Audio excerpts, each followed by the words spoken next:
It was a Tuesday of the sort one never trusts, wan, polite, and disapproving of sudden death.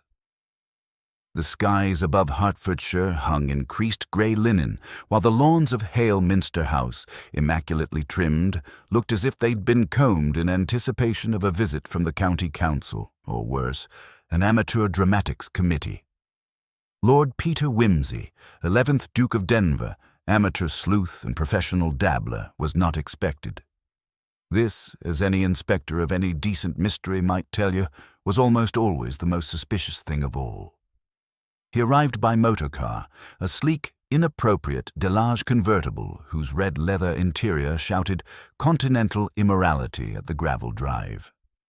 Harriet, being far too sensible, had elected to remain in Oxford with a hot water bottle, a typewriter, and the galleys of her latest play, a modern-dressed Trojan women with a chorus in trilbies and domestic trauma.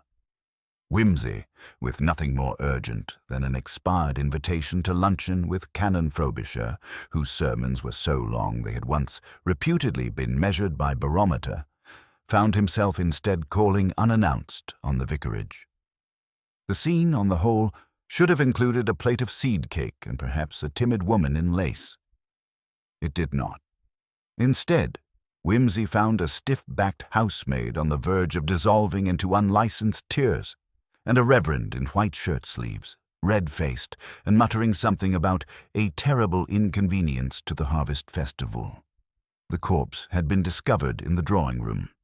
This, according to the curate, was not the customary place for vicarage deaths, which, if they occurred at all, tended toward the garden bench or the pantry, during evensong and with respectable intervals between. Miss Honoria Netherfold, aged 73, patron of the Flower Rota and scourge of both Methodists and tap dancers, had apparently elected to end her earthly dominion with considerable drama. She was found seated upright in a chintz armchair, lips faintly blue, tea cooling on a Wedgwood saucer beside her. The effect was undermined slightly by the disarray of the antimacassar, which had fallen at a rakish angle. "Poison, do you think?" asked the vicar, without looking at the cup. He was trying not to stare at Miss Netherfold's left slipper, which had fallen off and was revealing an entirely indecent quantity of stocking. Wimsey bent over the teacup. "I think," he said delicately, "that unless your cook has acquired arsenic in her jam recipes, the poison, if any, was not in the Darjeeling." He glanced sideways. "Rather too orthodox for murder, don't you find? Very nearly vulgar." "Natural causes, then?" the curate asked, hopefully. Wimsey straightened, hands in pockets. "Doubtless. Though if one dies of natural causes in a vicar's drawing-room, I'm inclined to suspect the Almighty has been reading too many novels." It was then that his gaze passed idly across the window. It was large, mullioned, and draped with heavy curtains patterned in a particularly violent green damask. They were drawn back with ivory cords, symmetrical and, though Wimsey doubted any inspector would have noticed, freshly ironed. "That," said Lord Peter, pointing, "is curious." "What is?" "The curtains." The vicar blinked. "Oh? They were ironed yesterday." "I'm sure I don't—" "Precisely," said Wimsey. He tapped his chin with one gloved finger. "Tell me, Reverend, has anyone dusted in here today?" I don't believe so. Why?" "Oh, no reason," Wimsey said airily. "I merely find it charmingly symmetrical that in a room containing both a corpse and your grandmother's teacups, the most recent sign of life is in the curtain pleats." He smiled. It was a narrow, troublesome smile, the sort that had once preceded the unmasking of a Hungarian spy and, less heroically, the temporary disappearance of a German ambassador's trousers during a Cambridge boat race. From outside came the lonely toll of the church bell striking noon. The sound echoed too long in the still air. "I suppose," said Wimsey, "you'd best ring the police. But do be sure they don't trample the hearth rug. There's a rather incriminating bit of soot on the edge of it, though of course it could merely be ecclesiastical." The constabulary arrived with all the grace of a wedding gone slightly sour. Chief Inspector Trench, a local man of broad moustache and narrow reading habits, stepped into the drawing room with the solemn air of a man forced to entertain possibilities more modern than gout and divine punishment. He saluted the body with a brisk nod and turned to Whimsy. "Afternoon, my lord. I take it you're not merely visiting old friends?" "I'm afraid not, Trench," said Whimsy, who was examining a faint smear on the brass teapot with a borrowed handkerchief, "though I confess Miss Netherfield always struck me as the sort of woman one might rather prefer dead than frequently visited." Trench frowned. "Old lady collapsed in her chair, alone in a vicarage, and you're already sniffing about like a bloodhound at a maypole." Whimsy looked up and smiled. "It's the curtains, Chief Inspector. Damask, green, ironed yesterday. Rather like putting a bow tie on a corpse. Unnaturally tidy for a naturally occurring death, don't you think?" Trench raised a skeptical eyebrow. "I suppose the cleaner could have done 'em." "Indeed. That's what I thought. Which is why I asked whether the room had been dusted today. It hadn't. Not so much as a feather duster brushed the mantelpiece. But the curtains, perfect pleats, no creases at the hem. Done quite recently, but the maid hasn't been in here since yesterday afternoon." Trench grunted. Housemaids and old ladies are a perilous mix. Could have ironed them herself. "My dear fellow," said Whimsy, "Miss Netherfield did not iron her own curtains. She issued instructions to those unfortunate enough to possess functioning vertebrae. I'd lay money she didn't even know where the iron was kept." He turned away and paced slowly about the room, fingers laced behind his back. "And what's more, she wouldn't have had the curtains ironed for today, not unless she was expecting someone." "You think she was?" "I think she was expecting something. Whether that something turned out to be a caller or her final gasp is yet to be seen." Trench approached the body, now under a linen cloth provided by the vicar's increasingly discomfited housekeeper. "Looks peaceful enough. Bit of cyanosis, perhaps. Could be the heart. Or a rather neatly administered dose of digitalis," said Whimsy, almost to himself. "What makes you say that?" Whimsy knelt by the tea tray again, this time paying attention not to the teacup, but the biscuit tin beside it. "Do you see, Trench, this biscuit tin is full of bourbons, entirely untouched, and yet the woman was famed for her greed with chocolate biscuits. Her niece, Miss Tarrant, I believe, once told me her aunt rationed them as if preparing for trench warfare. Wouldn't offer you one unless she had a second tin for emergencies. But here they are, untouched. Rather suggestive." "Suggestive of what?" "That she never got round to them," said Whimsy softly. "Or never intended to." At that moment there was a knock at the door. The vicar, who had taken to hovering like a minor apostle, opened it and admitted a woman in her late 30s, well-dressed, pale and visibly shaken. She clutched a handbag with white-knuckled intensity. "This is Miss Tarrant," the vicar said. "My aunt," she began, but faltered, taking a seat without waiting to be offered one. "Oh, Lord, is it true? She's really—" "I'm afraid so," said Trench with professional courtesy. "We're still establishing the cause." Whimsy approached, his expression softening. "You were the one who discovered her." Miss Tarrant shook her head. "No, I hadn't arrived yet. I was meant to be here last night, but the late train from Paddington was delayed. I took the early one this morning instead. I got here just after the housemaid, Clara, ran out into the garden shouting for help. I saw her through the window crying." "Were you staying here?" "Just visiting. Aunt asked me to come down. Something she said she wanted to set straight. It wasn't like her. She never explained. Just said she had something on her conscience." Whimsy's brows lifted. How remarkably literary of her. Miss Tarrant hesitated. She was religious. Obsessively so, really. But she had this thing. She didn't like doctors. Wouldn't see one unless she had a bone actually poking out through the skin. So if it was natural, it's possible no one saw it coming, but yes. Well, she was frightened lately. She told me someone had been watching the house. Whimsy turned to Trench. Now there's something for the notebook. Any burglaries lately, Chief Inspector? No reports, but if she'd made a formal complaint, we'd have taken it down.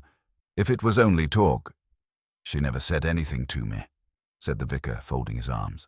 But she was nervous. During evensong last Sunday, she kept looking at the windows, asked me whether I believed people could come back. From the garden? Whimsy asked mildly. The vicar flushed. No, from the dead. Trench sniffed. Superstitious nonsense. But Whimsy was frowning slightly. Tell me, Miss Tarrant, when your aunt wrote to you, did she mention anyone by name? Perhaps someone from the past? No, she said. Only that she had something to put right before she died. I thought it was some dispute with the church. She never got over the organist's divorce. Whimsy turned back to the body. And yet she received no visitors yesterday, according to Clara. None, said Miss Tarrant, or so Clara told me just now. Aunt had her tea brought in and said she wasn't to be disturbed. Very unlike her, said the vicar. She had a rule about sitting down to tea at 4:30, always with someone, even if only to be critical of their posture. So, said Whimsy quietly, we have a woman whose habits are ironclad, who has her curtains pressed, sends away her maid, and declines her favorite biscuits, all on the day she dies unexpectedly. And no visitors, no fuss, no evident sign of distress. Maybe she took her own life, Trench offered without conviction. Whimsy looked at him thoughtfully. Possibly, but then who pressed the curtains? There was a long silence. No one entered the room? He asked Miss Tarrant again. I asked Clara that too. She swears no one but her and Aunt used that room yesterday. She brought in tea at 4 and everything was as usual. Then someone, said Whimsy slowly, entered it without being seen, or had already been there. Hidden? Asked Trench, incredulous. I've known more improbable arrangements, Whimsy murmured. The trouble is, we're not dealing with the improbable. We're dealing with the carefully arranged. He returned to the hearth and crouched once more beside the carpet. There is soot here, he said, and not yesterday's soot, fresh, finely scattered, as if someone stepped across the grate. Not heavily, but enough to smear a heel. Trench crouched beside him. I'll have the pathologist check the shoes. Whimsy nodded. Do, and take particular note of Clara. She may say she saw no one, but a nervous maid sees less than nothing. She sees what she's been told she saw. Ask her about the curtains again. He straightened. And I should like to know more about Miss Netherfold's recent correspondence. Anyone who wrote to her in the last week. If she truly believed someone was watching the house, well, I should like to know who. Trench made a note in his pad. We'll go through her desk. Ah, said Whimsy with sudden interest. I thought you might say that. Then let's go together, because something tells me, and here he glanced again at the biscuit tin, that this death was not only unnatural, it was rather rudely timed. Trench led the way across the passage, Pooh-Bah mustache bristling with righteous anticipation, but it was Whimsy who drifted first into the late Miss Netherfold's sanctum, a narrow study lined with theological commentaries and the collected pamphlets of the Temperance League. The desk dominated the far wall, squat, Edwardian, and officiously locked. Whimsy tried the lid, produced a faint whistle when the latch refused him, and, almost as an afterthought, lifted the blotter. A small brass key lay beneath, perfectly visible to anyone who had bothered to glance. Odd place to hide it, Trench muttered. Hide? Whimsy inserted the key, turned it, and watched the roll-top hiss back. My dear Trench, that was not concealment. That was a posthumous invitation. Inside, the pigeonholes were arranged with monastic tidiness. Whimsy removed the uppermost bundle of letters, bound with inexpensive pink tape, and riffled them like a pack of sleight-of-hand cards. He paused on one envelope, thick, cream-laid, addressed in an angular masculine hand. E. Blackthorne, The Royal Hotel, King's Lynn. Blackthorne, he murmured. "You know the name?" "Never heard of him," said Trench, scribbling. Then neither, no doubt, had missed Netherfold until lately. Whimsy broke the seal. Inside was a single sheet, dated the previous Thursday, requesting, in view of our urgent and delicate business, a private conversation at the vicarage on Monday, precisely 4 o'clock. The script, long and looping, betrayed a certain scholastic vanity, a man who enjoyed crossing his T's like sabres. "Monday," Whimsy repeated softly. The curtains were pressed Monday afternoon, the maid dismissed. Tea for one ordered, which suggests Blackthorne kept his appointment, or was prevented from doing so and someone else kept it for him. Whimsy replaced the letter, then drew from the next cubbyhole a laundry chit. Hail domestic services, curtains, full press, collect and return, Monday 1 p.m. He held it between finger and thumb. So the curtains went out, came back looking their Sunday best, and our victim never rose again. If you wished to demonstrate you had tidied your affairs, Trench, wouldn't you begin with your will rather than your window dressings? Before Trench could reply, Miss Tarrant appeared in the doorway with the subdued air of one afraid to trespass among ledger books and grief. Behind her hovered a lank solicitor, whose pince-nez gleamed like polished suspicions. "Mr. Parbold, a family solicitor," she said. "He drove down the moment I telephoned." Parbold inclined his thin head. "Chief Inspector. Lord Peter. Distressing business." He delivered the phrase as though handing round stale sandwiches. "Miss Tarrant informs me her aunt requested a codicil, informal, I admit, adding a charitable bequest to St. Barnabas Mission. She expected me yesterday at 5. At 4:30 a note came. Postpone until tomorrow. An unexpected visitor demands my time. Naturally, I agreed. Whimsy's eyes narrowed. 4:30. Clara delivered tea at 4. Miss Netherfold was alive, articulate, altogether resolved to receive someone, yet no one, we're told, came. Unless, Trench cut in, that someone murdered her and left no trace. Except, Whimsy reminded him, for curtains in parade formation and a biscuit tin unmolested. A murderer rarely irons. A cough announced the arrival of Dr. Felbrook, the pathologist, brisk from the drawing-room. "Preliminary only," he said, proffering a note.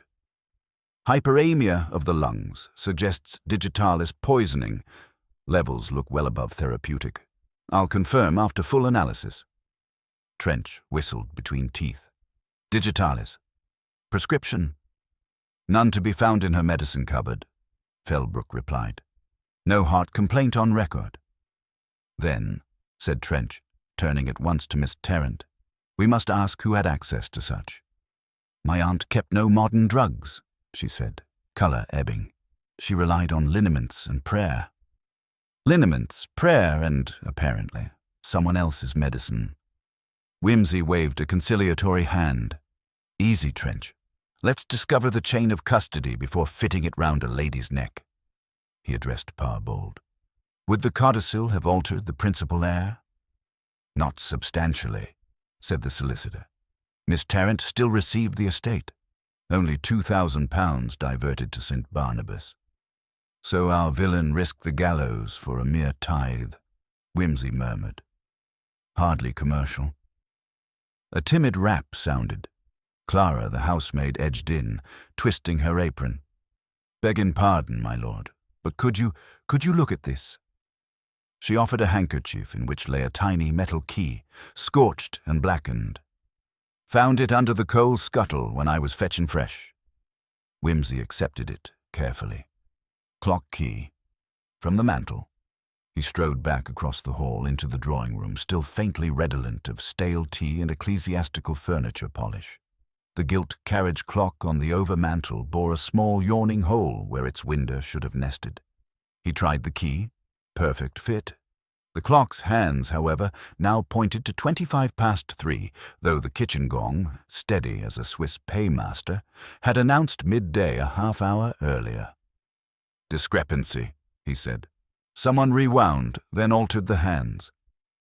To stage the time of death? Trench asked. Or to stage an alibi, Whimsy replied. Observe, if Miss Netherfold died at, say, 6, but the clock is set back 2 hours, a suspect could argue she was alive when he left. He replaced the key in his pocket. Yet why hide it in the coal? A nervous afterthought. Trench's face had taken on the pleased flush of a man who senses imminent arrests. So someone visits at 4, doses her with digitalis, fiddles the clock, burns the key, but drops it. Who had motive? The heir stands tallest. Miss Tarrant stiffened. That's grotesque. Not grotesque, Miss Tarrant, said Whimsy gently. Grotesque is an iron curtain beside a dead woman not offered her favorite chocolate biscuit. This is merely inefficient, she said after a moment. My aunt and I quarreled last month. About a young man I was going to marry. She disapproved. Because? He races greyhounds. Aunt called it gambling with fleas. Whimsy's eyes brightened. Greyhounds? A sport timed to the 10th of a second. Fascinating coincidence. Parbold touched Miss Tarrant's arm. We need not discuss private matters. On the contrary, Whimsy said. Such matters are rarely private if they supply someone with venom and opportunity. He crossed to the window again, studying the damask folds. But let us test the timeline rather than the temper. He stepped onto the terrace, scanning the flagstones.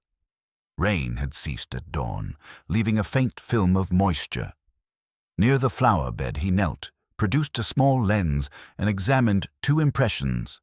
Narrow, pointed, 12 inches apart. Ladies' heels, moderately worn, size 4, he murmured.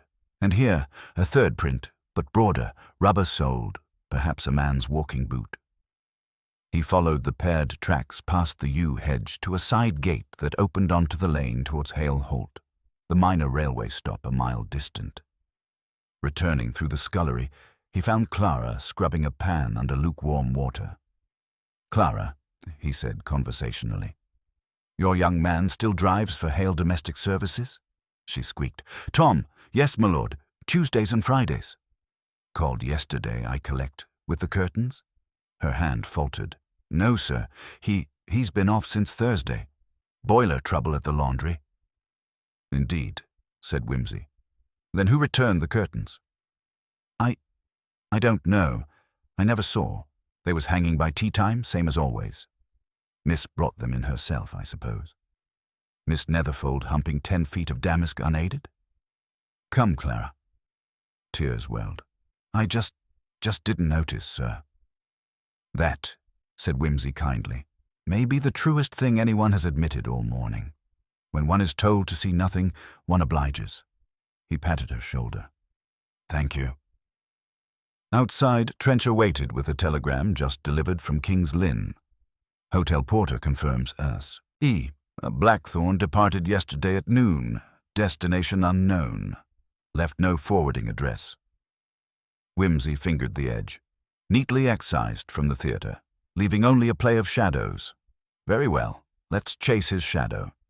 He tossed the telegram back. Telephone the laundry, who substituted for young Tom, and ask the station master at Hale whether anyone detrained yesterday wearing a grey felt hat and a moustache like a sign-writer's flourish. And you? Trench demanded. I, said Whimsy, stepping into his coat, am going to call upon St. Barnabas Mission. When a woman binds her conscience at the hour of her death, she often ties the murderer's hands with the same knot. He paused beside the damask curtains once more, smoothing one pleat between forefinger and thumb as though reading Braille. These, he murmured so softly Trench scarcely heard, were the first lie spoken in this room.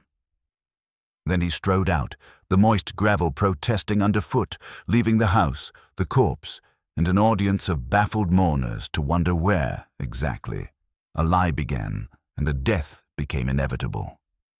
The St. Barnabas Mission stood at the edge of Hale's poorer district, a soot-stained Gothic relic whose crumbling gargoyles stared down with bleak indifference at the queue of weathered parishioners awaiting soup, scripture, or both. Lord Peter's arrival, incongruously elegant, drew a ripple of uncertain interest from the children loitering on the steps.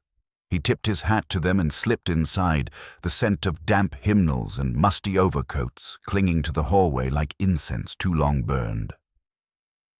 The Reverend Horace Greaves, a soft-voiced man with eyes permanently reddened by a decade of damp lodgings and administrative fatigue, emerged from his office, looking slightly stunned to see a viscount framed against his mission door.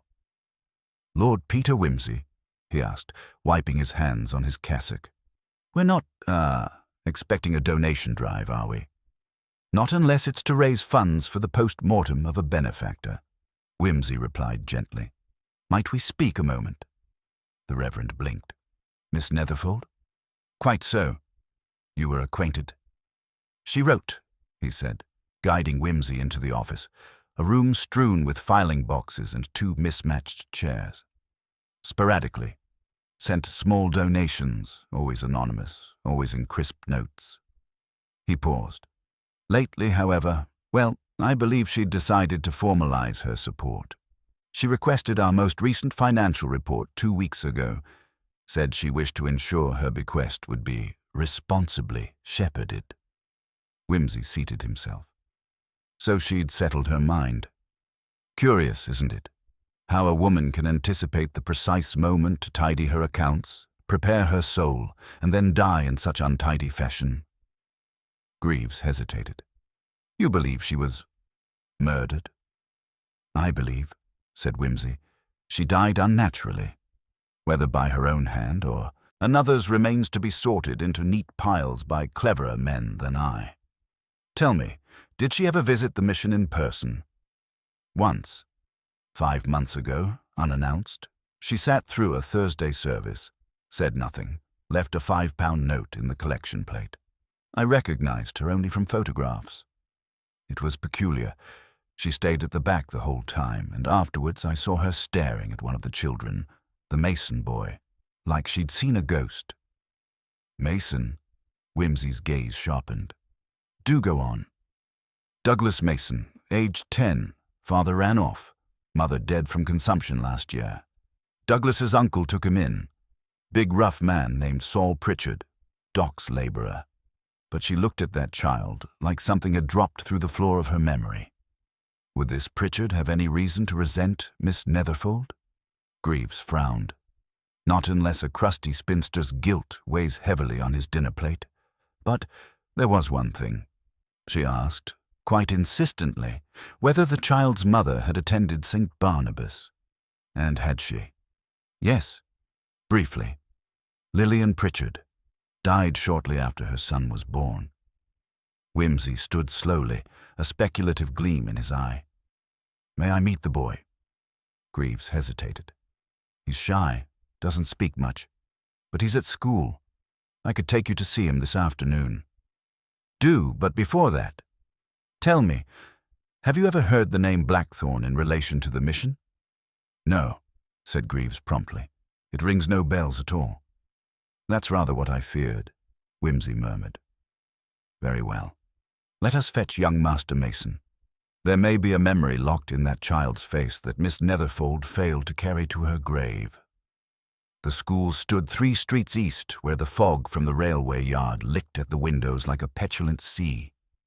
Greaves led Wimsey past rows of desks, murmured a word to the teacher, and summoned Douglas Mason to the front. The boy was thin, pale, with pale lashes and a suspicious squint. He held his hands behind his back like he'd been caught near a jam jar.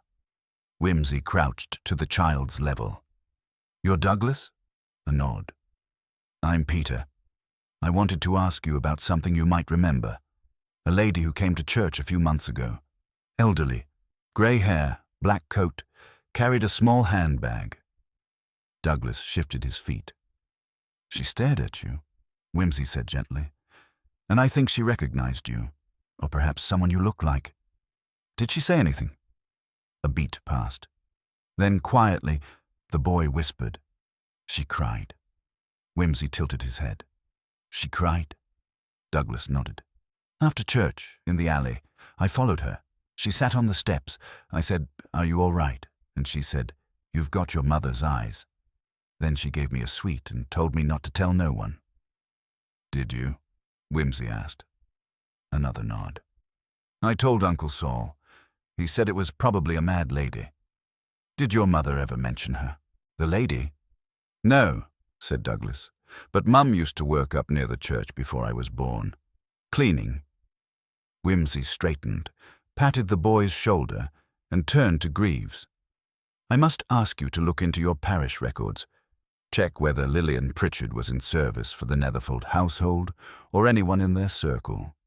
Greaves nodded. "You think there was a connection?" "I think Miss Netherfold may have been hiding a familial skeleton for some years, and the sight of that boy opened the closet door." Back at the vicarage, the drawing room felt colder, the air curdled with the scent of silence. Trench looked up from his notes as Whimsy entered. "News?" "Possibly," Whimsy said. "What if I told you our victim once knew a woman named Lillian Pritchard, dead now, but whose son bears a striking resemblance to the Netherfold family nose?" Trench's eyes widened. "You think she had a child? At her age?" "Not necessarily her child. But suppose her brother did, or her father, or even, dare we imagine it, the mysterious Mr. Blackthorne." Trench frowned. "That name's a blank still. I traced the hotel register. Blackthorne checked in under initials only. Paid in cash. No address given. No one remembers his face, but the maid said he wore gloves, smoked Turkish cigarettes, and had an odd lisp." "A lisp," murmured Whimsy. "And Turkish cigarettes." "Yes." "Why?" Whimsy didn't answer. Instead, he crossed to the writing desk and opened the lower drawer. Inside was a shallow tin marked Daisy's Travel Sweets. He pried it open. Cigarette ends. Fine Turkish tobacco, crushed, slightly damp. A habit hidden from a household that disapproved of vices. But the tin had two brands. One familiar, Miss Netherfold's clove-scented imports, and another, longer, thinner, unfamiliar. "Someone else smoked here," Whimsy murmured. "And often." He turned to Trench. "Run the prints again, especially on the tin, the biscuit box, and the tea tray. And look sharp at that key from the coal scuttle. Someone clever thought themselves safe with fire for concealment. But I dare say they got it hot, not gone." Trench nodded, and Whimsy drew a breath. "Then," he said, "send a wire to my man Bunter. Have him look into past parish records from King's Lynn to here. I want every connection between Miss Netherfold, the Pritchard family, and any adoption, scandal, or missing infant in the year 1915. Because someone is watching the past, Trench, and I think it's about to look back." By dusk, the vicarage lamps threw long amber ovals across the gravel, and the drawing-room clock, newly wound to the correct time, ticked with a distinctly self-righteous air, as though it had never lied in its life. Whimsy stood at the window, eyes on the lane where a bicycle lamp bobbed nearer. Presently, Sergeant Peake stamped in, a telegram crackling in his fist. Whimsy slit it with a thumbnail. Red end allowed one eyebrow to drift skyward. "Bunter never disappoints," he murmured. "Trench, do gather round. The plot, like a school pudding, thickens the longer one leaves it on the hob." Trench, Parbold, and Miss Tarrant joined him at the escritoire. Whimsy tapped the telegram. "Bunter reports parish records King's Lynn, 1914-16. An infant, unnamed, born October 1915 to one Lillian Pritchard, single woman, address given in service, Hale, Minster House. Father's name left blank. Infant removed to private nursing home 10 days later. Death not registered. Thereafter, silence, save that Lillian vanished from service records until resurfacing, married, 1918. Our missing decade tidily accounted for by consumption and obscurity." Miss Tarrant paled. "Then Douglas might be precisely what your aunt feared the world to suspect," said Whimsy gently. A blood connection, however irregular. But let us not outrun ourselves. There is many a slip betwixt birth and inheritance. Parbold cleared his throat. If Miss Netherfold concealed an illegitimate heir, her estate could become intestate, but only if paternity were legally acknowledged. Which, Wimsey observed, would rather ruin the reputations of several parties. Chief among them, whom? His eyes travelled to the oil portrait above the hearth. A formidable gentleman in clerical bands, mouth fixed as if forever tasting a loom. Her late father, the Dean of Ely, staunch defender of moral rectitude and enemy of suffragettes. Trench exhaled. Blackmail, then. Blackthorne shows up with proof, threatens scandal, demands hush money. Admirably simple, Wimsey agreed, save that blackmailers seldom iron curtains before collecting their fee. Besides, Miss Netherfold appeared willing, anxious even, to address the matter openly. She invited her solicitor, summoned her niece, donated to the child's mission. No, Trench, I smell not blackmail but confession. He folded the telegram. However, we still require Blackthorne's pedigree. Sergeant, did you trace the laundry substitute? Peake saluted. Yes, my lord. Name of Edgar Bliss. Temporary hire from Cambridge agency. Claims he collected curtains Monday noon, returned them 3. Signed the chit by the kitchen door. Miss Netherfold's hand, he says. Mrs. Prentice, the cook, confirms a man in laundry, lorry, white coat, cap. Spoke little. Foreign accent, maybe. Bliss left agency address, but when we called, they'd never heard of him, sir. Record card blank. An apparition in a laundry van, said Wimsey softly. Note the language barrier. Gloves, lisp, foreign accent. Each sighting of Blackthorne or Bliss mutates, yet all agree on one detail. Cigarettes of Turkish persuasion. Peake, circulate that description to tobacconists within 50 miles. Ask who recently bought Suleiman Beys by the half-dozen. Trench scribbled, then looked up. Where does that leave us? Tonight? Short of breath and long on shadows, Wimsey replied. But I should like a word with Mr. Saul Pritchard, the uncle, before he succumbs to public-house eloquence. Peake, fetch him, please. Pritchard arrived reluctantly, cap in hand, boots leaving sullen clods on the vicarage mat. A wide man of the North Sea docks, he smelled of rope and herring barrels. Wimsey offered him a seat. It groaned in protest. You'll be wondering why a gentleman drags a working man from his supper, Pritchard muttered. Merely to clarify Douglas's welfare, Wimsey said amiably. And perhaps your late sister's acquaintance with Miss Netherfold. Pritchard's gaze hardened. Old witch had no truck with Lillian. Sacked her, didn't she, when the belly started showing. Called her sinful, chased her off with half wages. Indeed. Then it surprises me Miss Netherfold donated so generously after your sister died. Pritchard sneered. Conscience money. Rich folk pay for their sleep. And what of this Blackthorne fellow? Trench asked. Did he call on you? Never heard of him. Wimsey leaned forward. Mr. Pritchard, a stranger impersonated a laundryman to enter Hale Minster House within an hour of Miss Netherfold's death. He may have killed her. Did anyone approach you lately about Douglas? His parentage, perhaps an offer of guardianship? Pritchard's heavy shoulders shifted. Some toff in a motor asked at the docks fortnight back. Wanted to know if I'd part with the lad for a comfortable allowance. I told him to shove off. Describe him, Wimsey said quietly. Tall, dark coat, gloves, talked queer like his tongue was numb. Smoked these fancy things. Sweet-smelling. Came from London, he said. Trench's pencil halted. Wimsey gave a small nod. Thank you, Mr. Pritchard. One last thing. If Douglas were offered a fine education and security, would you still refuse? Pritchard's jaw worked. I'm not selling my sister's boy. No, said Wimsey softly. But someone may try to steal him. Take care. Pritchard left scowling. Peake followed to see him out. Trench muttered, So Blackthorne wants the child, but Miss Netherfold stands in the way, writes a codicil, confesses. He poisons her, bungles the clock, hunts the boy next. A sound thesis, Wimsey agreed, except for motive. Why abduct, not expose, unless... A sharp rap interrupted him.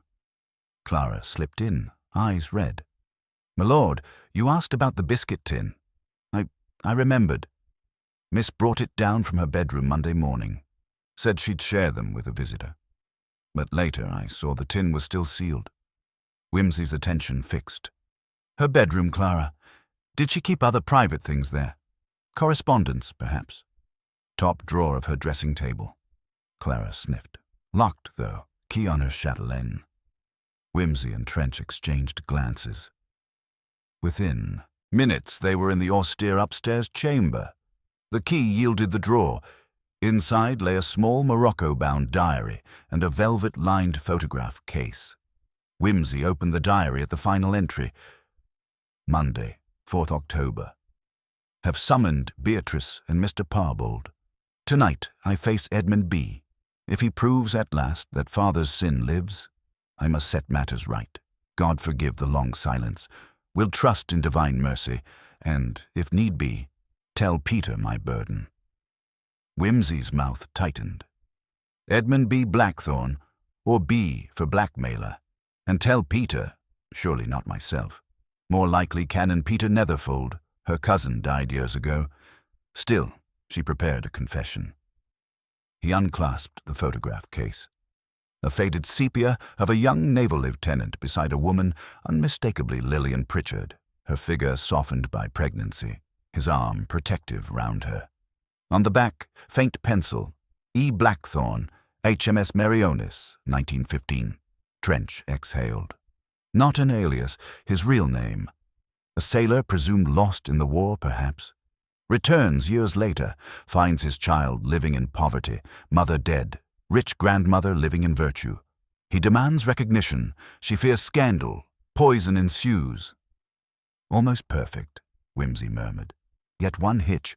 Digitalis is a slow gamble. He could not guarantee silence before death. Unless he meant only to frighten her, to force acknowledgement. Misjudged the dose." He slipped photo and diary into an envelope. But why the charade of curtains and clocks? An old sailor must be handy with knots. Perhaps he meant redress, not murder. Thunder growled beyond the eaves. Miss Tarrant, who had followed, spoke suddenly. "There may be another Peter," she said, voice unsteady. "My grandfather, the Dean, had a brother, Peter Netherfold, who left England under a cloud. Australia, I believe. We never spoke of him." "A cloud is a promising omen." Wimsey smiled. "But we pursue a Blackthorne, not a Netherfold. Still, your family tree grows with interesting fungi." He turned to Trench. "We must find Edmund Blackthorne before he uproots the latest branch.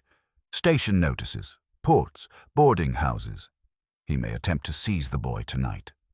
Trench nodded. "I'll mobilize the men." "And what of you?" "I," said Wimsey, "shall enlist a conspirator of my own." He rang the bell. "Clara, fetch me your sewing basket, please.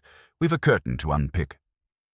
When she returned, he seated himself by the fire, slit the hem of the damask panel, and drew forth a narrow parchment envelope stitched into the lining. It crackled as he eased it open. Inside, a birth certificate. Douglas Edmund Blackthorne, born 14th October 1915, mother Lillian Pritchard, father Edmund Blackthorne, Lieutenant R.N. A legal acknowledgement, witnessed, sealed, irrefutable. Wimsey breathed out. She hid the truth in plain sight, Trench. If Blackthorne had found this, he could claim the estate for his son. But she meant to produce it, herself. Through Parbold, through her codicil, only after reconciling with him. Perhaps she feared he'd grown vengeful. Trench stared. So he came. She showed him the certificate, offered settlement, but he lost patience. Wimsey folded the document. And when she collapsed, he panicked, altered the clock, hid the key, sewed the evidence back into the curtain, hoping to retrieve it later. He fled in the laundry van before the maid returned. All perfectly logical, if one accepts a desperate man's logic. Lightning flickered, illuminating the damask. Whimsy's face was momentarily austere. Trench, issue an alert for Edmund Blackthorne, height 6'1", naval tattoos likely, speaks with slight impediment. War injury, perhaps. Warned that he may seek to remove a 10-year-old boy named Douglas Mason from Hale District and place a constable at Pritchard's cottage tonight. And you? I shall wait here, Whimsy said softly, because Blackthorne will not run far without the certificate, and he now knows where it lies. He slipped the parchment into his breast pocket. Let him come for it. I fancy we still have a curtain call to play before the final act. Rain began in terse metallic bursts against the vicarage windows, as though the night itself had decided to rehearse musket fire. Whimsy, alone in the drawing-room, tipped the birth certificate envelope once more into his palm, then returned it to the inside pocket of his dinner jacket with the care of a man pocketing nitroglycerine. Somewhere in the kitchen Clara rattled pans, busy work to outclatter her nerves, but the rest of the house lay under orders of silence. Trench had posted 2 constables at the porch and 1 beneath the study bay. Peake was skulking by the yew hedge. If Edmund Blackthorne wished to steal back his proof, he would need the ingenuity of a burglar and the luck of a saint. Whimsy suspected he possessed one, perhaps not the other. He moved to the hearth, where the clock ticked now with forensic accuracy, and let his eyes trace the room's geography, the damask curtains, the cold chintz chair in which Miss Netherfield had died, the dolorous tea tray still preserved under bell glass. Everything outwardly calm, yet charged like a theatre before the curtain rises. Whimsy felt the stage manager's prickle between his shoulder blades. Timing was the only question. A man desperate enough to kill by digitalis could not relish delay. 10 o'clock tolled from the church tower. The constable outside the French windows gave a discreet shuffle. Whimsy drew the velvet photograph case from the writing desk. He had left it in plain sight and propped it open on the card table, angled so the lamplight silvered Lillian Pritchard's sorrowful eyes. If Blackthorne crept in, that haunting face might stay his hand long enough for truth to overtake impulse. Footsteps sounded in the hall. Miss Tarrant entered, shawl clutched, complexion chalky with sleeplessness. She did not speak at once. Her gaze settled on the photograph, then on Whimsy. "I keep thinking," she whispered, "that Aunt Hattie was braver than any of us understood. To admit a scandal after half a lifetime, she must have known the village would tear her to bits." Whimsy nodded. Conscience, like brandy, gains potency with age. Tonight we must see that courage is not squandered. He indicated the armchair by the hearth. "Sit, if you will. I should prefer you here rather than wandering corridors where stray bullets have a habit of looking for purpose. I doubt Uncle Edmund will fire at me," she said with a faint, grim smile, but obeyed. Whimsy poured her a tot of sherry from Miss Netherfield's sideboard decanter and resumed his vigil near the window. The rain had softened to a veil. Thunder rumbled distantly like a discontented audience. 10:30. The house ticked. Somewhere upstairs a board creaked, merely the wood settling under damp, or so Whimsy told himself. He reviewed the evidence for the 100th time. Curtains pressed by a stranger, the commemorative tin of cigarettes, the clock key scorched by panic, the poisoned tea. Each fragment slotted neatly except one. Why digitalis, a drug requiring hours to work, for a scheme demanding swift compliance? Unless Miss Netherfold had drunk it herself, prompted by remorse, urged by Blackthorne's ultimatum to keep scandal from exploding. A lapsed nurse, perhaps, might have known the dose, or a naval officer familiar with shipboard dispensaries, and yet Blackthorne had altered the clock. Why falsify time if the death were voluntary? Unless he had not meant her to die, merely to threaten, to hurry her signature, and when she collapsed, he dared not summon help. The thought sat uneasily. Whimsy opened Miss Netherfold's diary again, scanning earlier pages until a marginal note snagged his eye. E.B. fears arrest more than notoriety. War shadows. Must reassure him. War shadows? He rifled war memory. Mutiny, desertion, perhaps a court-martial. An officer who vanished in 1916 may have slipped into the mists to avoid inquiry. If Blackthorne believed the authorities still interested, a police presence tonight could provoke corner-ed desperation. Footfalls pounded suddenly on the porch grating. Whimsy eased the pistol from his pocket. Not his preferred accessory, but tonight prudence outranked aesthetics. The front door opened. Voices conferred. Then Trench entered, rain-slick, with Peake close behind. Trench's mustache dripped thunderously. "Report," Whimsy said. "Nothing on the lane," Trench replied. But Peake glimpsed a figure by the lich gate, heading across the graveyard. Lost him in the headstones? Then he may circle to the back. Whimsy crossed to the French doors. The constable outside responded to his rap with an upraised thumb. "Keep your men visible, Trench, but not too visible. A cornered rat prefers retreat to suicide." Trench muttered assent, went to check the hall. Peake, left alone, hovered by the tea table, sniffed and grimaced at the clove-scented cigarettes. "It's the Turkish blend I dislike, Sergeant," Whimsy remarked. "Always reminds me of Balkan diplomacy, smoke, intrigue, and very little daylight." A crash split the house, the sharp shatter of glass upstairs. Peake lunged for the door. Whimsy gestured him to the landing while he took the servants' staircase 2 steps at a time, pistol loose held. Another crash, this time the slam of a sash. He reached Miss Netherfold's bedroom to find curtains billowing like startled ghosts and rain mottling the carpet.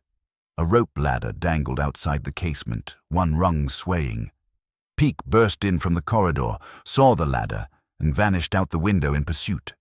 Whimsy leaned out, caught a glimpse of the sergeant's helmet bobbing after a dark figure vaulting the yew hedge. A whistle shrilled. The constable by the hedge gave chase. Whimsy, rather than join an athletic romp across wet turf, darted to the dressing table. The drawer lay open, rifled. But what thief, he wondered, steals from an empty box? Then his pocket felt suddenly too light. He cursed, checked, the certificate gone. Miss Tarrant, left downstairs. Too obvious, or had Blackthorne slipped past them in all the confusion? Whimsy bolted along the corridor and down the stairs. Miss Tarrant still sat by the hearth, face drained. "He was here," she breathed. "I felt a draft, turned. Someone took it from your coat." She lifted her hand, a crimson bead glistening at her wrist. "He pushed me, scraped me with something I couldn't see. He was so quick." A shallow cut crossed her wrist, nothing serious, but it told of a blade drawn swift as thought. Whimsy pressed his handkerchief to the wound. "You're brave, my dear cousin. He has the document now, and a head start." Peake's whistle outside rose to a staccato frenzy. Trench burst back in. Peake's lost him across the orchard, took your constable's bicycle, last seen on the lane to the river. "River," Whimsy's mind raced. "He'll need a boat, something quiet, no lights. The old punt hire below the mill, does it still keep vessels?" Trench nodded. "A dozen, chained, but Padmore the keeper lost his key last week. We'll never intercept on foot." Then not on foot. Whimsy strode for the telephone. "Hale Station? Good. 1 engine in steam? Splendid. Hold her. This is Lord Peter Whimsy. I require pursuit to King's Lynn. Immediately." He rang off, grabbed his coat. To Miss Tarrant, "Stay with the vicar. Clara will dress that scratch. Trench, fetch your fastest motor and meet me at the station in 5 minutes. Peake can follow by car with reinforcements. Our sailor means to reach Saltwater before dawn, and we must forestall a tidal departure." Within 7 minutes, Whimsy was aboard a wheezing tank engine hitched to a single brake van, Trench beside him, the astonished driver sworn into royal secrecy. The locomotive clanked onto the branch line, gathering disreputable speed. Rain hammered the roof. Soot smeared the windows. Trench, clinging to the brass rail, shouted above the hiss, "Suppose he doesn't head for Lynn." "He will," Whimsy yelled back. "Blackthorne spent the war in coastal craft, I fancy. He knows tides. Midnight high water gives him a clear run to the wash. From there he can slip to any tramp bound for Rotterdam." He braced as the engine lurched round a curve. "He'll board at the old ferry slip near South Quay. Quiet, abandoned. We intercept on the siding bridge." The driver blew a mournful blast. The train roared into the night, fields flicking past like dark pages, sparks leaping from the stack. At Lynn, station lamps reeled into sight. Brakes shrieked, the engine hissed to a halt. Whimsy leapt down, coat streaming water, and set off at a sprint along the quayside cobbles, Trench pounding behind. The gulls, roused by lamps, wheeled and keened like restless spirits. Beyond the warehouses, moonlight leaked through cloud just enough to paint the river silver. There, a lantern bobbed on the mud fringe, approaching a moored dinghy. Whimsy crouched behind a bollard. The figure was tall, lean, wearing a naval greatcoat slick with rain, its collar turned high. Trench hissed, "Blackthorne." "Unless another ghost fancies moonlit boating," murmured Whimsy. He took 3 silent strides, pistol raised. "Good evening, Lieutenant Blackthorne. Permit me to relieve you of a burdensome document." The man froze, half-turned, lantern lifting, a pale, hollow-cheeked face scarred on the jaw, mustache trimmed to naval regulation. His eyes flicked to Whimsy, to Trench's revolver, then to the black water. He smiled, a bleak, desperate slash. "You're too late, my lord." His voice was roughened by salt and Chesterfields. "The boy's mine by right. I have proof." "Which proves only paternity," Whimsy said. "Not custody, and certainly not immunity from murder. You dosed her too strongly, Edmund. Digitalis can be merciful, if you call slow suffocation mercy." Blackthorne's gaze faltered. "I only meant to make her listen. She'd promised before God." Then she wavered. Talk of scandal, of Beatrice's feelings, of the dean's precious memory. I showed her the certificate, told her I'd bring lawyers. We argued. She grew pale, clutched her chest. His voice cracked. "I tried to fetch help, but the maid was gone and the cook deaf as a buoy. She said, 'Go, Edmund, I will sign tomorrow.' Then she fell still. I was afraid they'd blame me, so I hid what mattered." He touched the breast of his coat where the envelope lay. "And tampered with the clock, hid the key, fled in disguise." Whimsy's tone was gentle, all very understandable to a frightened man. "Save the poison." Blackthorne shook his head violently. "No, I never touched her tea. Yet the cup sings with Digitalis. If not you, who?" Whimsy stepped closer. "Think, Edmund. Who stood to gain by her death but not by your son's recognition?" Blackthorne's face changed. Lightning flashed plaintively. "You mean Beatrice?" "A possibility. Or the solicitor, or the disgruntled vicarage cook. But until we prove otherwise, suspicion rests on you. Come ashore, face the inquiry. If your story holds, we'll find the real hand that stirred that teapot." Blackthorne took one wavering step toward the bank, then glanced riverward where the tide gurgled invite. Trench's revolver rose a fraction. Whimsy said softly, "Don't orphan the boy a second time, old chap." Minutes later, Blackthorne's wrists were manacled, his shoulders slumped under soaked wool. Whimsy retrieved the envelope from his coat, tucking it safely into his own. The lantern guttered in a gust, and for a moment the 3 men stood outlined only by rail-yard glow. Whimsy felt the finish of Act 2 slide into place, still no final curtain, but the actors assembled. "Back to Hale," he told Trench.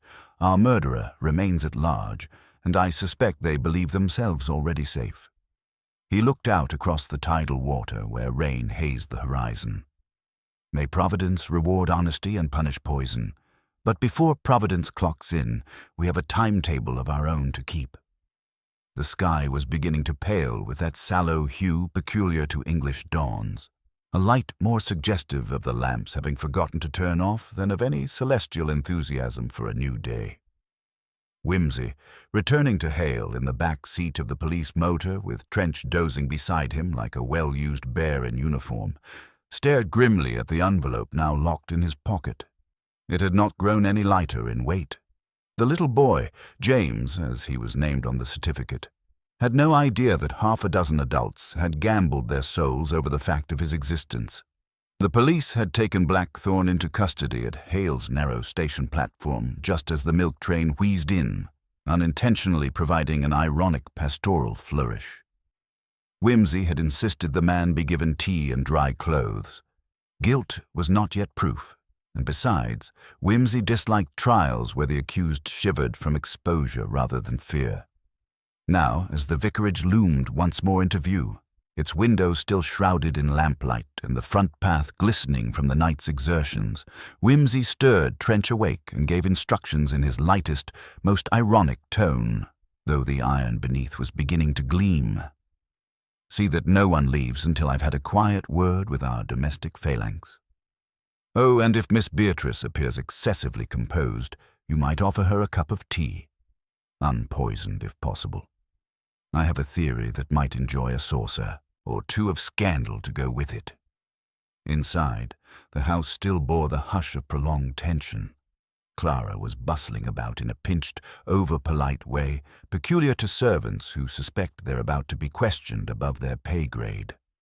Miss Tarrant sat stiffly in the parlor, her wrist bandaged, though the defiance in her chin suggested she'd have faced a saber wound with similar poise.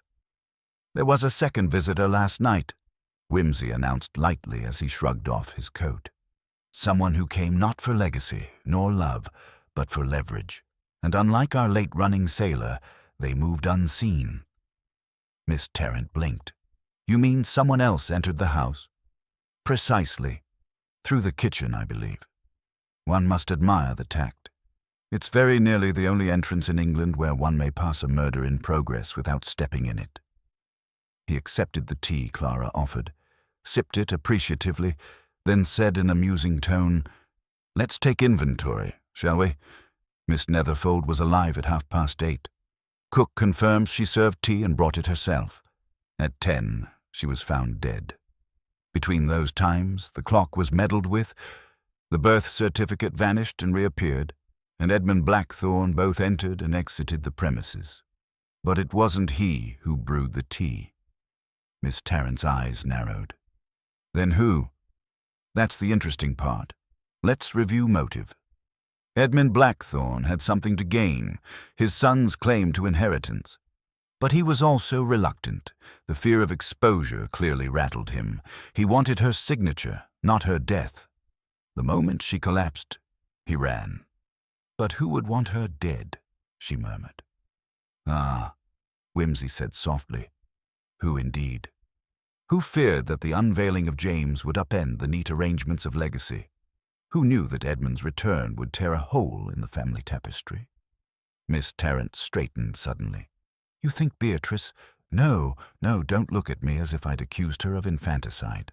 But tell me this, who gains if the child is quietly erased from the record? Who loses their prospective seat on the diocesan committee?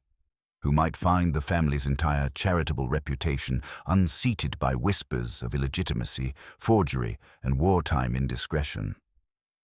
Beatrice always said Aunt Hattie's secrets would destroy the family, Miss Tarrant said slowly. She hated the idea of scandal. And sometimes, Whimsy said, swirling his tea, the antidote to scandal is silence. Permanent, unassailable silence. He rose and made his way to the study. The rain had stopped, but the wind moaned against the casement like an audience demanding a final act.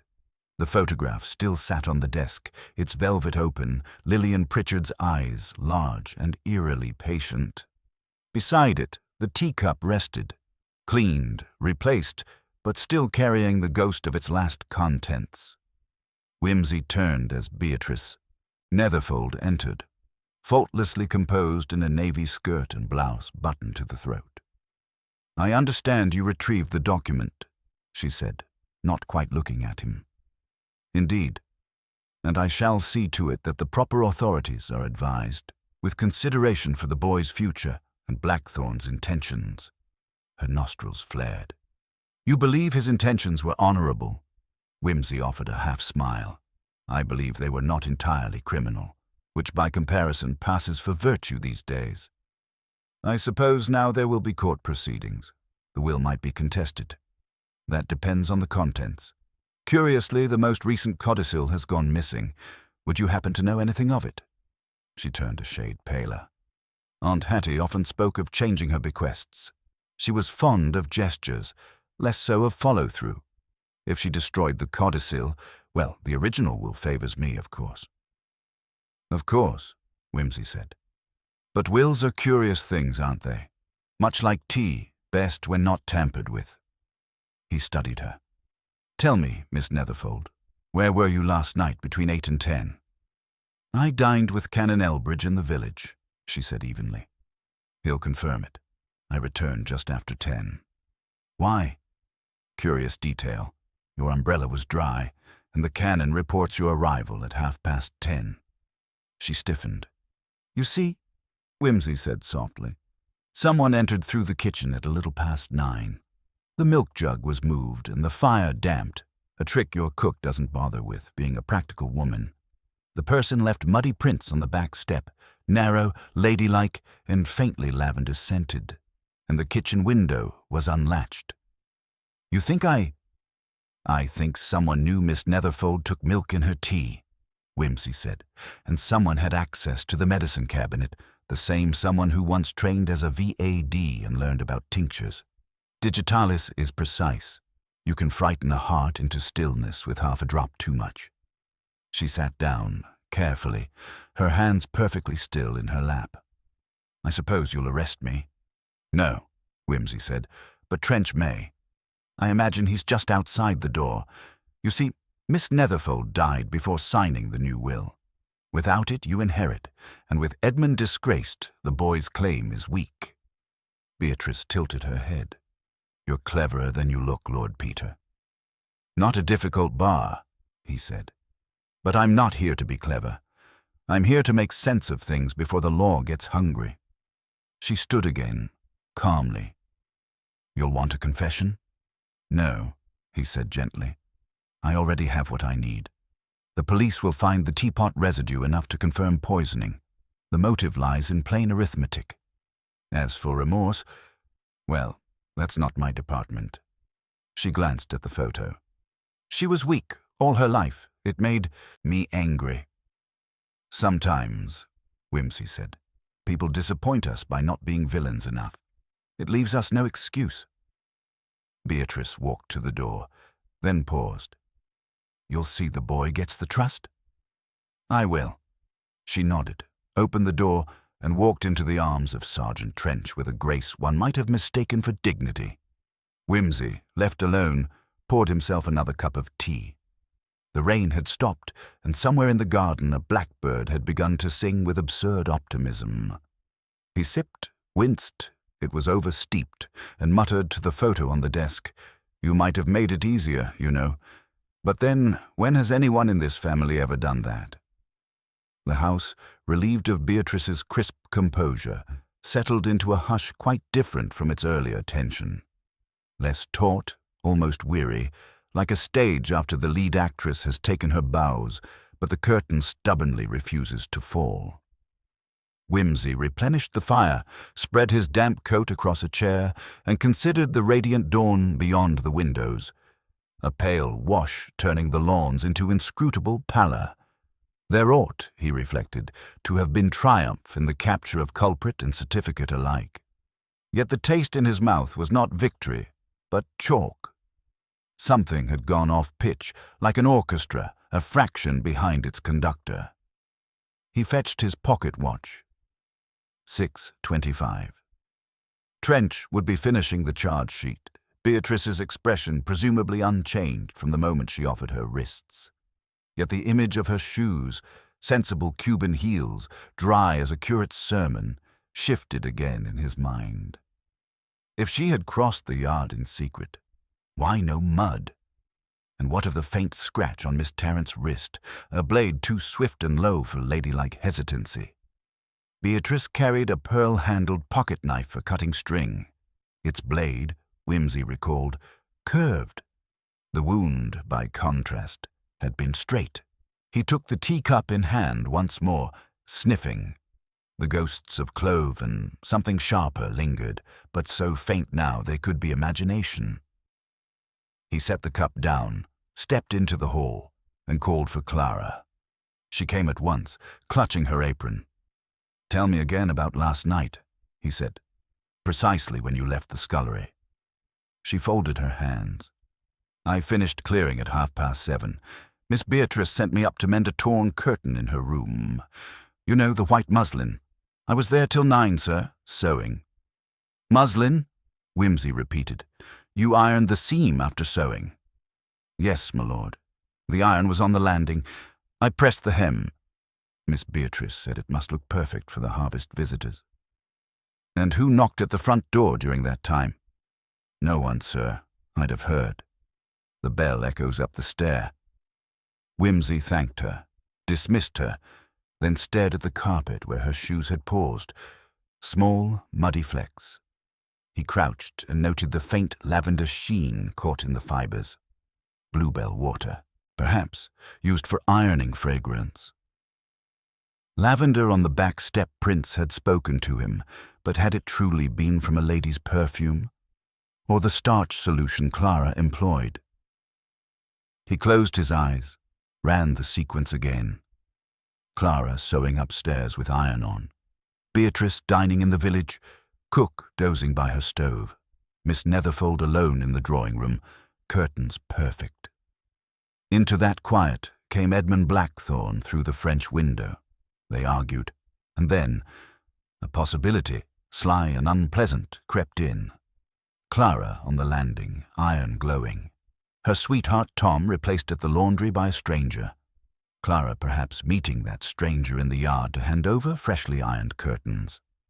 Clara making tea as she always did for Miss Netherfold on Mondays, though last night she claimed otherwise. Tea with milk, milk jug warm from the larder, and digitalis dissolved in hot milk is sweeter, hides its bitterness. Whimsy returned to the study, lifted the milk jug, sniffed, grimaced. The faintest vegetal trace. Foxglove. A thorough wash had not entirely erased it, and Clara, he recalled, had a sister once ill with heart palpitations, for whom the village doctor had left tincture. He himself had overheard her mention it last year when dosages were being discarded. He replaced the jug, mind wheels clicking. Clara, timid, eager to please, fearing dismissal if scandal engulfed the house. Clara, perhaps coached by a stranger promising reward. A stranger who presented laundry credentials, convinced her Miss Netherfold's timepiece needed winding, perhaps offered to help with heavy curtains. Why would Clara not trust so helpful a man? A man who returned at 9 with forged chit and mild voice, persuading her to fetch tea while he rewound the clock and sewed the envelope back into the lining, promising it was all part of Madam's instructions. And Clara, half flattered, half frightened, complied, adding the tincture he provided, believing it harmless, just something to soothe the lady's nerves. If so, Edmund Blackthorne was innocent of more than cowardice, Beatrice of more than ambition. The architect of the plot still moved in shadow, and the cigarettes, the laundry van, the forged name, these were but stage props for a drama whose audience had been carefully selected. A man of slim build, smoker of Turkish cigarettes, proficient in false accents, with knowledge of household timetables and local laundries. Someone comfortable amid servants, yet invisible among gentry. Parbold. The name fell like a stone into water. The solicitor's visits had been frequent these last months, ostensibly over legal minutiae. He knew the will's revisions, knew Miss Netherfold's fears, perhaps feared exposure of his own misappropriations, should a new trustee review the accounts. £2,000 to St. Barnabas might reveal larger sums missing elsewhere. A man in debt, accustomed to clients' acquisitions, could seize on Edmund Blackthorne's arrival as lever and cover. Whimsy slipped into the hall, took hat and gloves, and stepped into the chilled dawn. He left word for Trench to meet at Parbold's office, then strode the half-mile into Hale Village, where the solicitor kept chambers above the post office. The shop's blinds were down, but light gleamed around the curtained upper windows. Too early for legitimate paperwork, perfect for shredding incriminations. He mounted the stair quietly. The corridor smelled of dust and sealing wax.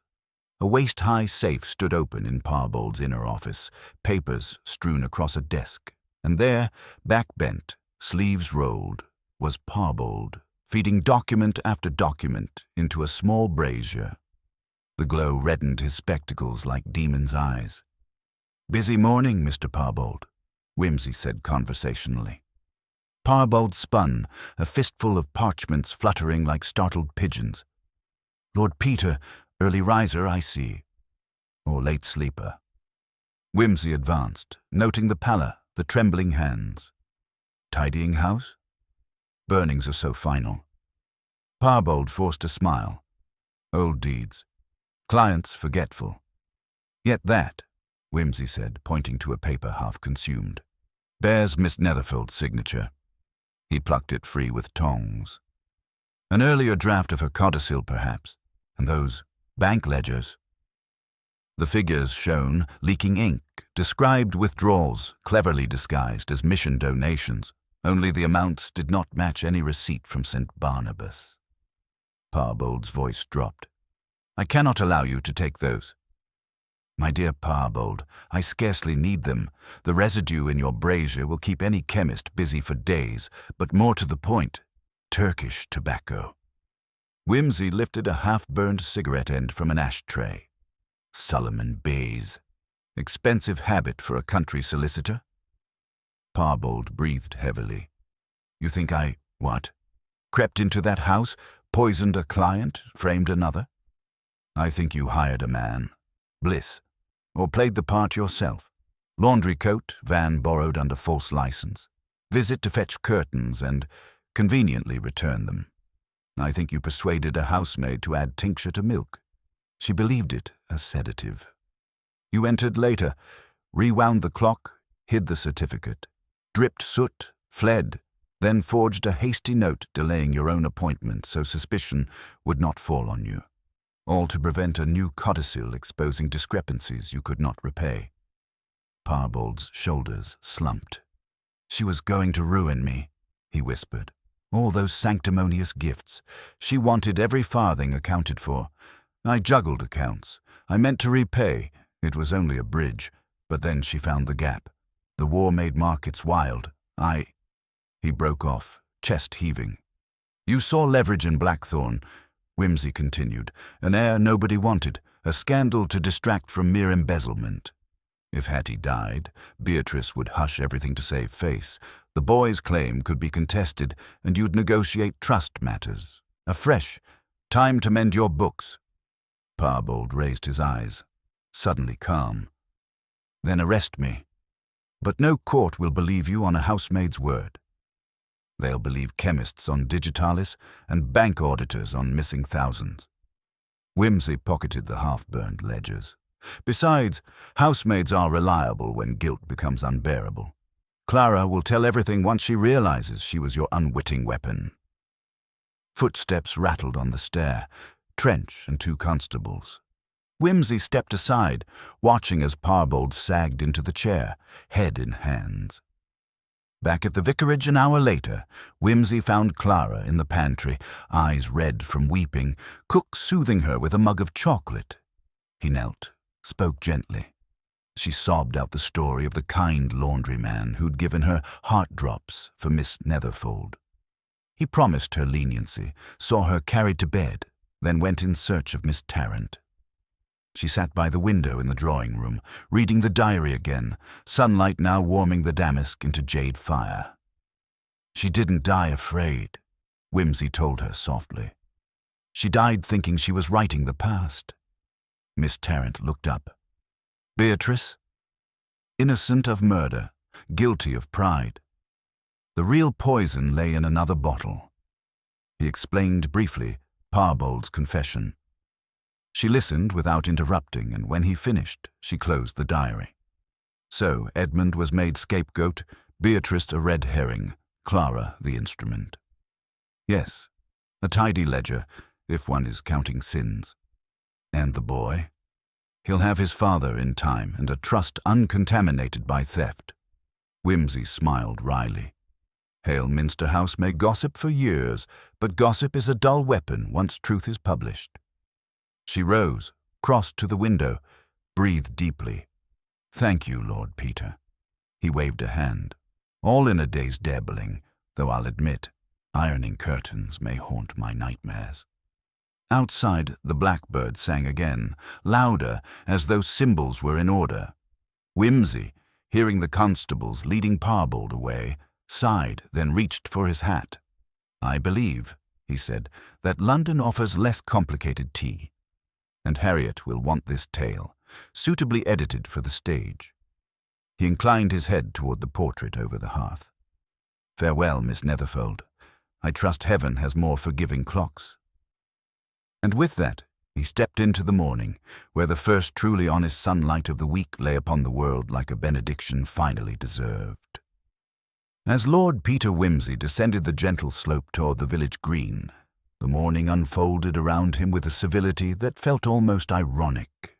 The quiet warmth, the scent of cut grass, the clatter of milk carts, it all conspired to make the night's events seem like the imaginings of a less reasonable world.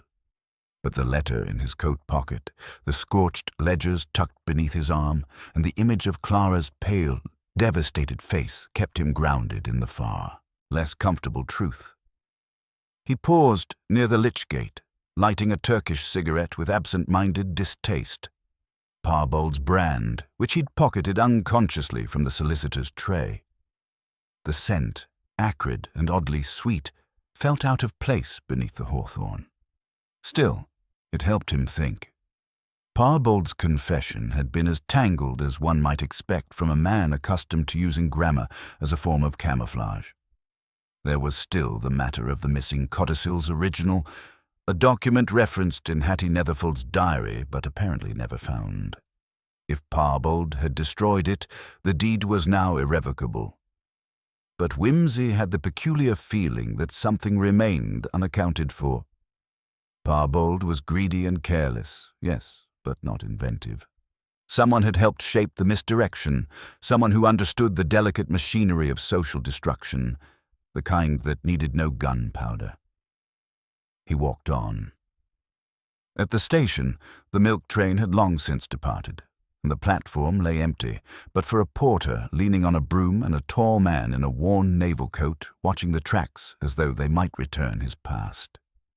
Edmund Blackthorne turned at the sound of Whimsy's approach and gave a stiff nod, more an acknowledgment of weather than of human company. "I'm told I'm free to go," he said. Whimsy nodded. "Free, yes, but not unexamined. You were a fool to run." "I panicked," Blackthorne muttered. "She collapsed, and God, I thought she was dead before I even reached her. The cup was broken, and I'd never seen someone fall so finally." "You didn't give her the tea," Whimsy said. "Clara did, at the prompting of a man pretending to be from the laundry. You merely provided the drama, but your arrival gave the killer the perfect moment to act. If the shock didn't kill her, the milk would." Blackthorne's face twisted. "I never meant to frighten her. I just wanted her to acknowledge James, a name, a line in the will, not a grave." Whimsy finished for him, voice softer than before. "No, but legacy has teeth, Mr. Blackthorne, and people forget that. You were made a pawn. Parbold used you to cast doubt and to delay, and someone else may have helped him. Someone with enough knowledge to manipulate timelines, plant evidence, and disappear. Blackthorne frowned. Someone else? I believe Parbold had a partner. Someone who knew the house well enough to suggest the milk, to note when Clara was alone and to count on Edmund Blackthorne being mistaken for the man who killed Hetty Netherfold. The train whistled in the far distance. Wimsey handed him a paper, James's birth certificate, now smoothed and sealed in a new envelope. Take this. Find a solicitor in London, not Parbold's firm. Try Broadwell and Kane in Lincoln's Inn. They'll see the boy's interest is represented. Blackthorne looked at him, something gathering behind his eyes. Will they care? He's illegitimate, barely 10. Who'll fight for him when the estate circles like wolves? Wimsey smiled faintly. I will. And more importantly, the law will. The real one, not the sort invented by village whispers. Blackthorne nodded. As he turned to board, Wimsey touched his sleeve.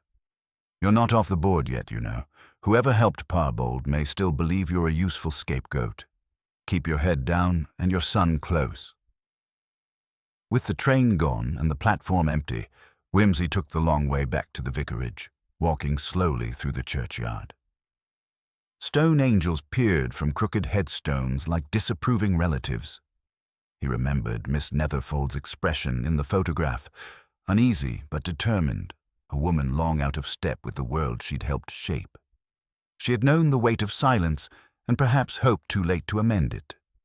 Back at the house, he found Miss Tarrant in the drawing-room again, this time not with the diary, but with a box of sewing silks and letters. I thought it might be right, she said, to see to her things. The police have taken most of the legal documents, but these, well, they're private. Wimsey nodded. Mind if I look through them? Please do. I've read enough ghosts for one lifetime. He sifted through correspondence, old Christmas cards, invitations from the diocese, letters in stiff, affectionate hands. Then, at the bottom of the box, beneath a packet of pressed wildflowers, he found a narrow envelope labelled, "To be given to Lord Peter Wimsey, if he asks." He raised an eyebrow. Inside was a single page in Hetty Netherfold's firm handwriting. If you are reading this, Lord Peter, then I have not had the courage to act while breath remained. I fear what my secrets would do to this house, but I fear more what their absence will do to James. The codicil is hidden behind the altar panel in the chapel, beside the hourglass. I signed it. I swear to God I signed it. If Parbold finds it first, he will burn it. You must reach it first, and forgive me. I was too late, always. H. Wimsey was already moving. He found the chapel quiet, its pale glass catching the mid-morning sun in faded blues and oranges. He climbed the narrow steps behind the altar, fingers brushing the carved oak. The hourglass, a relic once used to time sermons, still sat in its niche.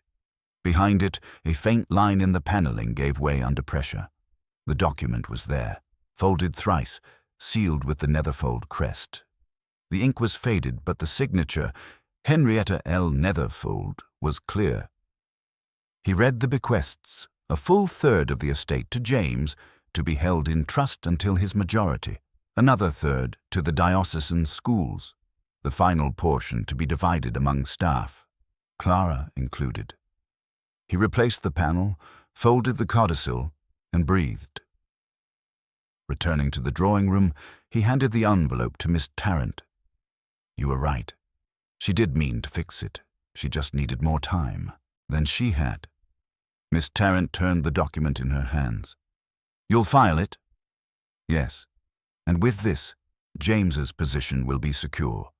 Beatrice may contest it, but this, signed and dated, will hold. What happens now? Parbold will face trial. Clara will be protected, and the village will whisper itself hoarse, trying to stitch a narrative out of half-truths and rhododendrons. He smiled faintly. As for me, I'll return to London.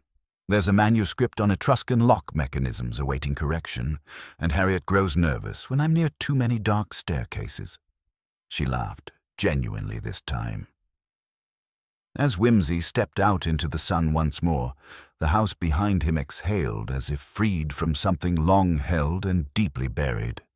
The air smelled of cut time and books left too long closed. The game, for now, was over, but the echoes would ring for some time. And Lord Peter, lighting another Turkish cigarette, stepped forward into their fading trail, already composing the footnotes in his mind. The day had grown warmer, the sun climbing steadily over the village rooftops as Lord Peter Wimsey made his way back through the winding lanes that led from Hale Minster House toward the heart of the town. The envelope containing the hidden codicil was safely tucked inside his coat pocket, its weight a quiet but insistent reminder that the mystery, though seemingly resolved, was still very much alive. As the shadows lengthened across the cobblestones, so too did the threads of intrigue draw tighter, and Wimsey could feel that the final act was approaching.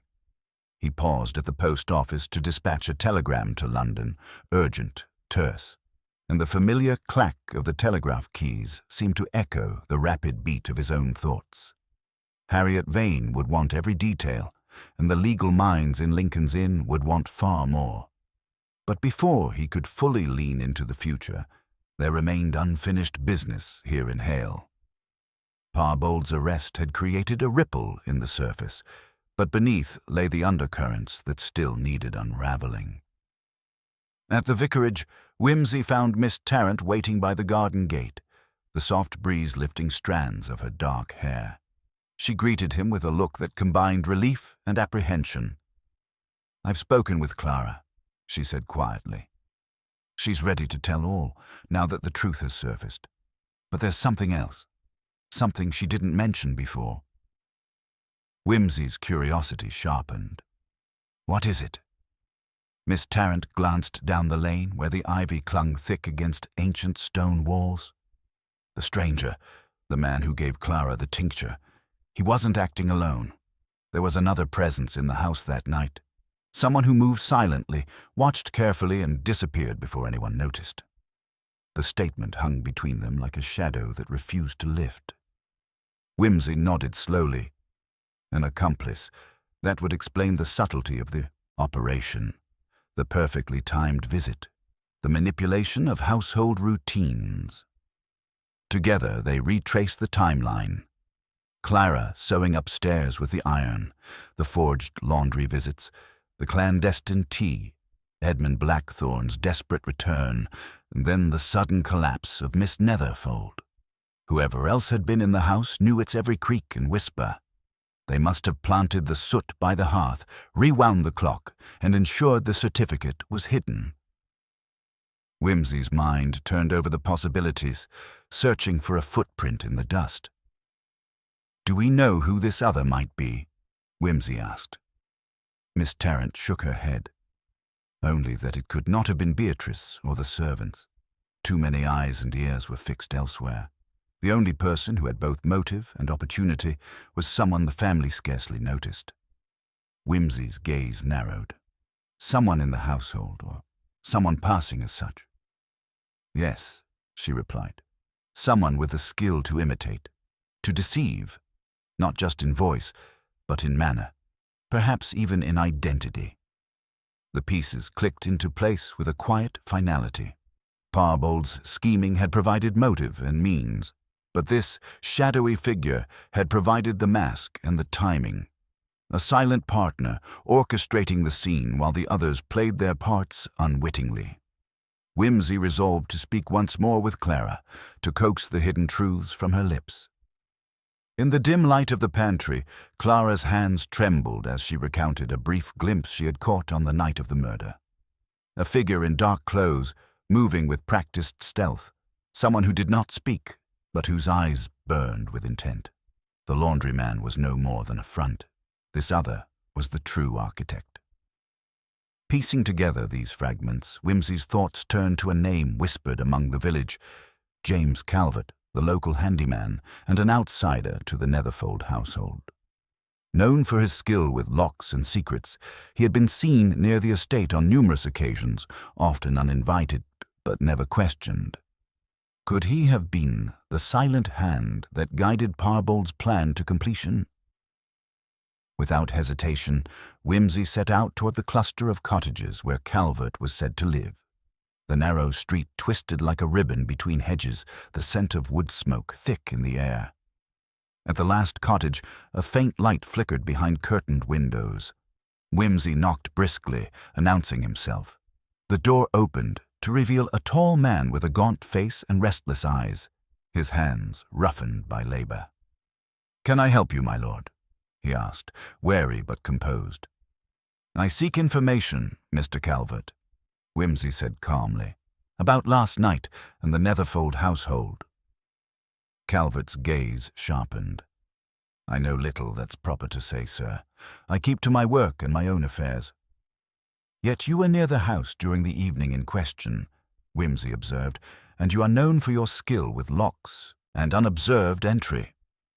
Calvert's face darkened. "Accusations are easy when one lives on the edge of things. But I am no thief."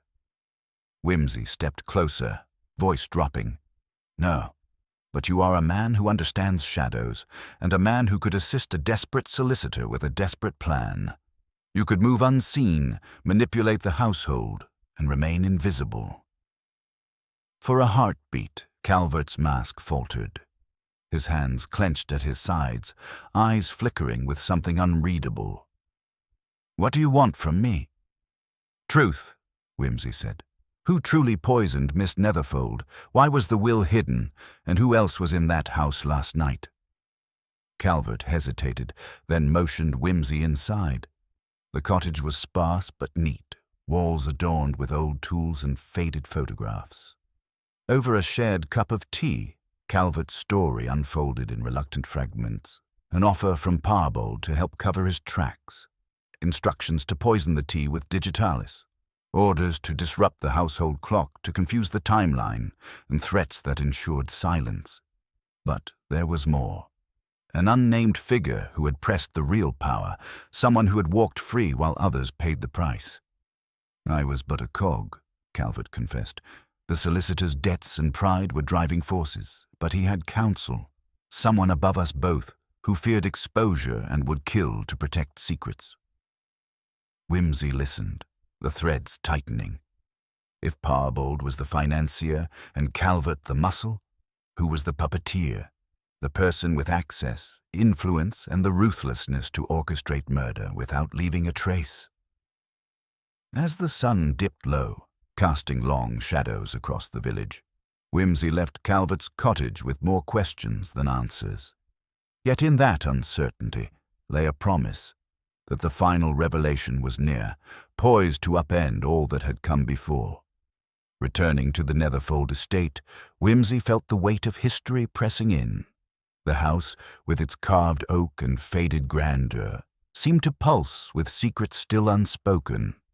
He paused at the chapel door, glancing once more at the hourglass and the altar panel that had concealed the truth. Within minutes, a telegram arrived, its terse contents stirring the final pieces into motion. The Lincoln's Inn solicitors had accepted the codicil as authentic, and legal proceedings were underway to secure James Blackthorne's inheritance. Yet the battle was far from won. Beatrice, now released on bail, was rallying her own defenses, and rumors of an unknown accomplice had begun to stir unrest among the villagers. Wimsey knew that the game's last act would not be decided in courtrooms or country lanes, but in the quiet confrontations where truth meets resolve. With the day's light fading, he set off once more into the gathering dusk, determined to find the final player before the shadows closed completely.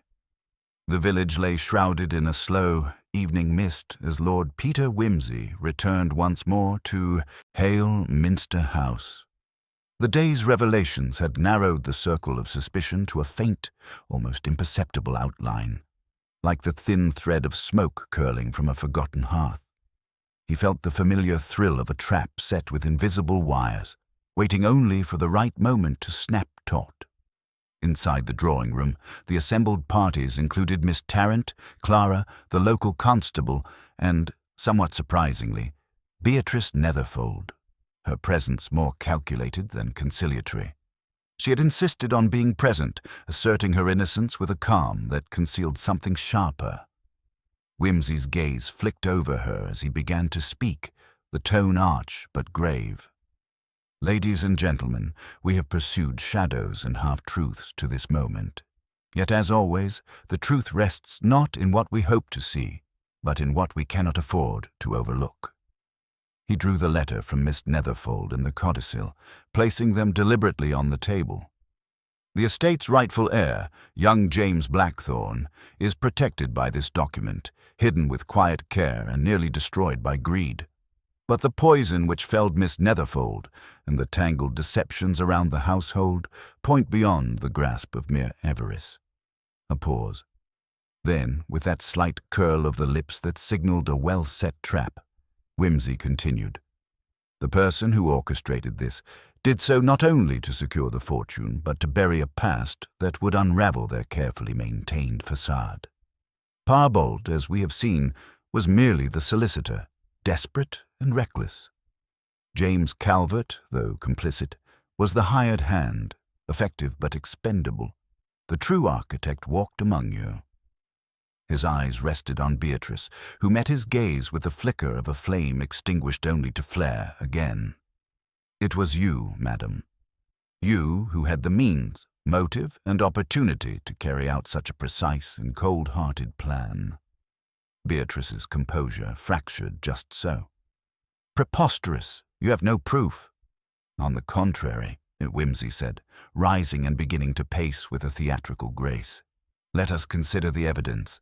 Only someone intimately familiar with the house's peculiarities could manipulate the soundproofing, the clocks, and the timing of visits. Only someone within the household would be trusted enough to move unseen and wield poisoned tea without immediate suspicion." He produced the broken cup, now dusted with forensic powder, and the remnants of the digitalis laced milk. The choice of poison, slow-acting, subtle, and traceable only by those who understood its effects, speaks to medical knowledge and patience. "Which you possess," Beatrice sneered. "Indeed," Wimsey conceded. "And yet, it was your refusal to provide an alibi when the clock struck the fatal hour that raises the most telling question. You were seen near the chapel shortly before the event, a fact confirmed by Mr. Calvert's reluctant testimony. The hourglass beside the altar was turned anew, marking time not for prayers, but for plotting." The constable stepped forward. "We also found a letter in your desk, madam, a draft confession intended for the solicitor, warning him against delay and hinting at the fatal consequences if the codicil were found." Beatrice's face paled. I was desperate." "And desperation is a dangerous companion," Wimsey said quietly. "It leads to folly masked as courage." The room fell into heavy silence as Beatrice finally slumped into the nearest chair, the fight leaving her as swiftly as the last light faded from the windows. Wimsey smiled faintly, drawing a cigarette from his case.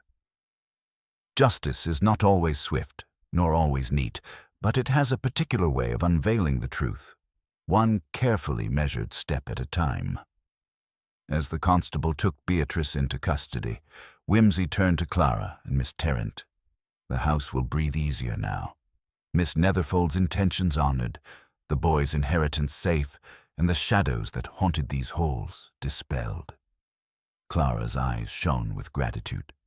"You have given us more than justice, Lord Peter. You have given us peace." Wimsey inclined his head, the faintest trace of irony lingering. "Peace, madam, is often just the absence of noise, whether in the heart or in the ticking of misaligned clocks." With a last look at the old house, whose curtains had indeed been ironed yesterday, he stepped out into the evening air, the night swallowing his retreating figure as he mused softly to himself. In the end, all mysteries come down to time, truth, and the occasional misstep of human folly, and perhaps a well-made cigarette. Thus closed the chapter on Hale Minster House, with Lord Peter Wimsey's quiet victory sealed not in triumphal fanfare, but in the subtle grace of logic laid bare.